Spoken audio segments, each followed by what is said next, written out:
The pyramid versus the tree.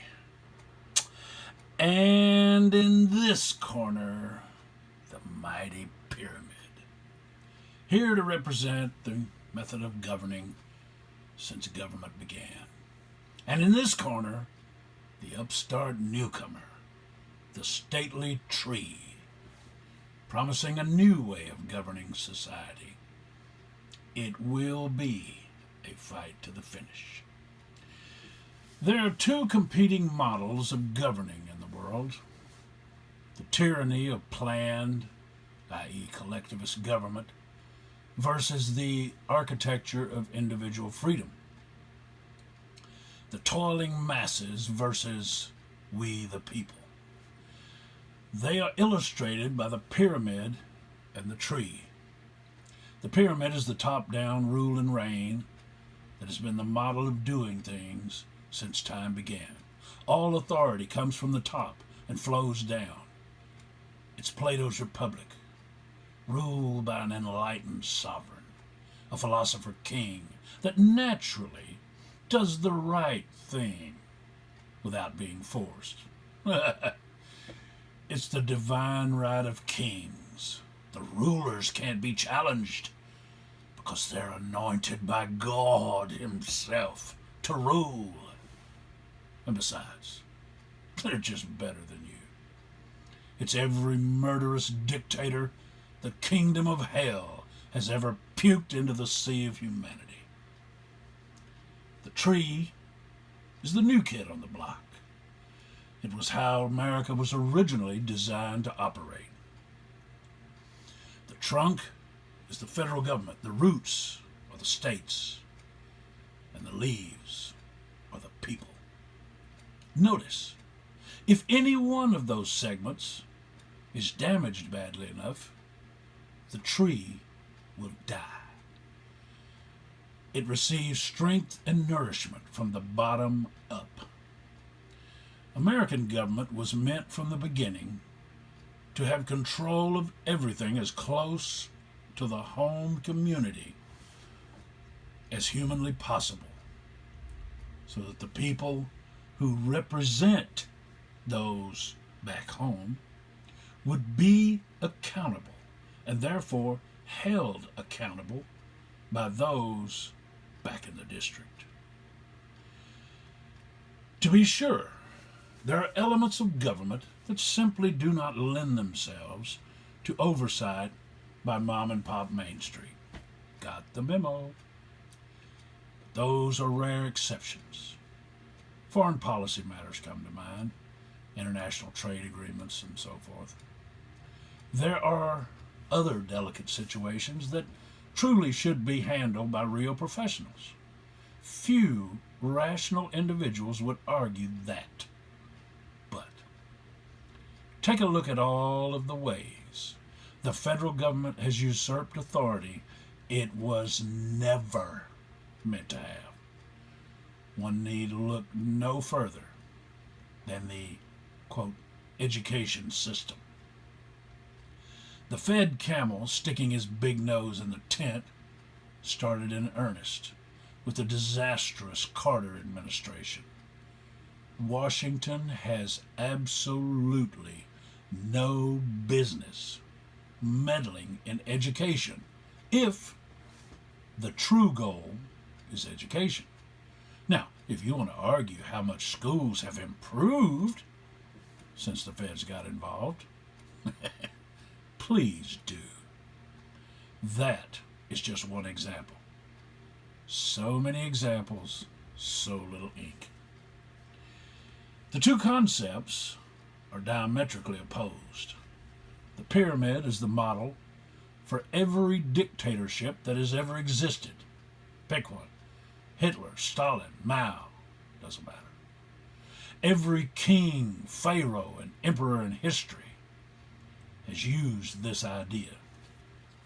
In ancient Egypt, there were countless common people who died while working on the pyramids, the graves of the pharaohs. The work went on.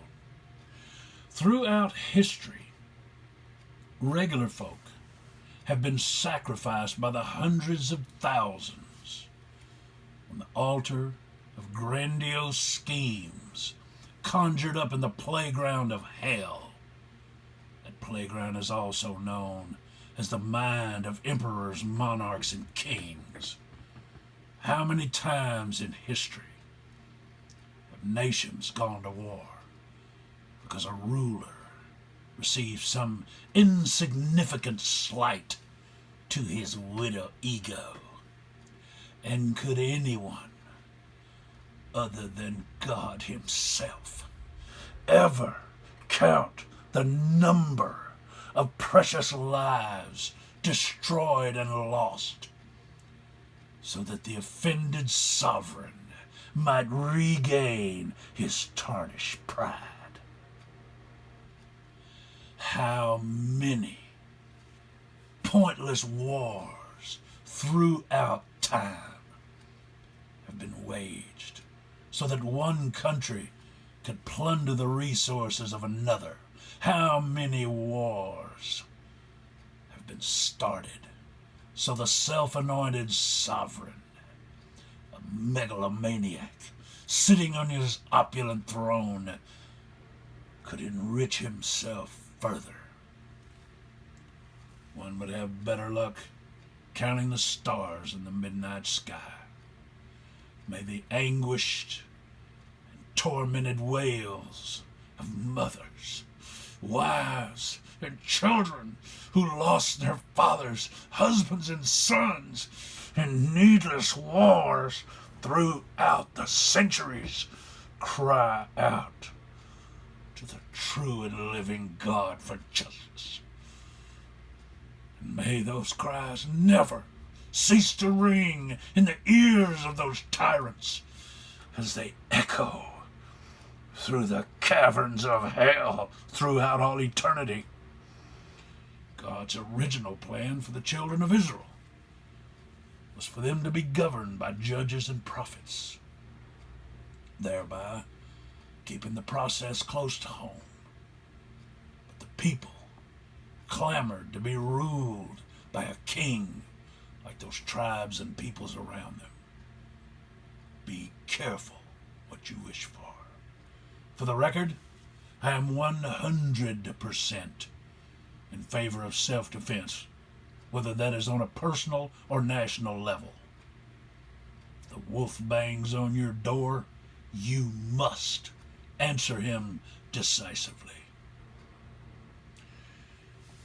During the presidential campaign of 2008, before the Barack Obama reign of error began, his longtime palsy-wowsy, Valerie Jarrett, made this unforgettably revolting statement. Quote, "Barack Obama will be ready to rule from day one."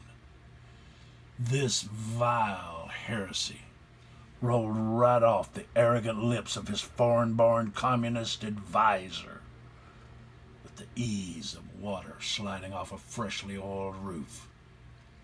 I ask you, when did we start anointing rulers? It gave me a knot in my stomach when I heard it. Still does. None of the servile goons in the boot-licking media bothered to ask him, exactly what does that mean? Perhaps they should have. Our vastly superior system of self-government, the tree, is made possible by one of the greatest political documents in history, the U.S. Constitution. It put the concept of limited government into shoe leather. It put shackles on power-mad political operators, not the people. The ruling class, the swamp, the deep state, pick your favorite, hates it. It is hanging by a thread. Our precious Constitution is under assault from all directions these days. It is under attack by airhead fools who would trade gold for fairy dust. It is no accident that the enemies of freedom are working overtime to rip it apart. Whether it's the concerted effort to abolish the Electoral College or flood the country with illegal aliens, the relentless march to transform America goes forward each and every day. We must ask ourselves, do we prefer being represented in the halls of government by those of our choosing, or would we rather be ruled by criminals, traitors, and fools? The choice is still ours for now. The task is urgent. The time is now. We must hold those in office accountable for their actions. We must ask the question, who works for who? Do the public servants see themselves as serving the public? Or do they see the public as their servants? To put it another way, does the government work for the people? Or do the people work for the government? Whether it's Washington, D.C., or City Hall, the question applies and must be asked. We were given a jewel called popular sovereignty, the idea that the people are the ultimate authority and the fountainhead of all political power in America. We dare not take our precious gift of freedom for granted.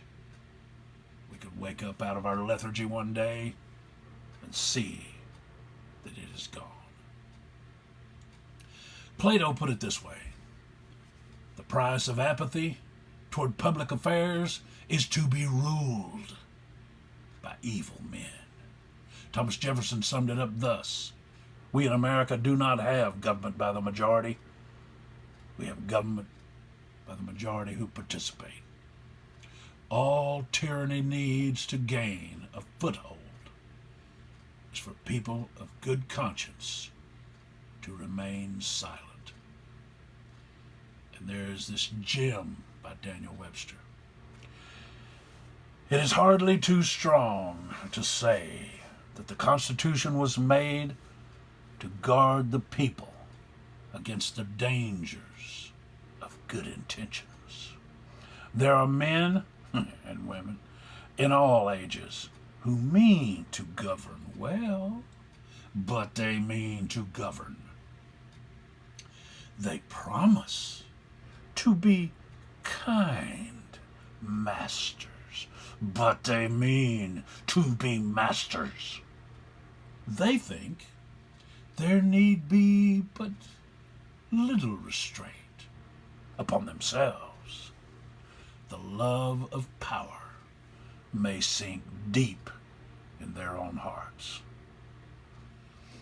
In order for the tree to maintain its health and vitality, the leaves, the people, must be vibrant and strong individuals. Individuals who are driven by a common purpose, a love for America. The individual leaf is today being poisoned. This effort runs the gamut, from the pathetic excuse for an education system to demoralizing the whole of society with incalculable rot and depravity, to tearing down, literally and figuratively, everything associated with America. If the tree can be killed, it will have to be replaced. The left calls it transformation. The pyramid is standing ready, waiting in the wings to move in and cement its merciless iron grip on America, never to be replaced. We have lost precious time and much ground in this battle. but it is far from over. We must stand up, wipe the sleep from our eyes, and engage the forces arrayed against us in the arena of ideas. We can still win without bloodshed. Our ideas are vastly superior if we will just stand for them. We must articulate them to a generation that has been brainwashed with the mindless utopian brain vomit that has been tried and failed countless times. From the Gulag and the Stalag to the tragic videos smuggled out of Venezuela, Cuba, and Hong Kong today, the countless testimonies, those who have actually lived under the boot heel of socialist utopia, will not allow us to forget. The pyramid is a disaster for those living under its cruelty and deprivation. Socialism is a failure. Let us bury the pyramid in the ash heap of history, never to be seen again. The tree must never be allowed to die.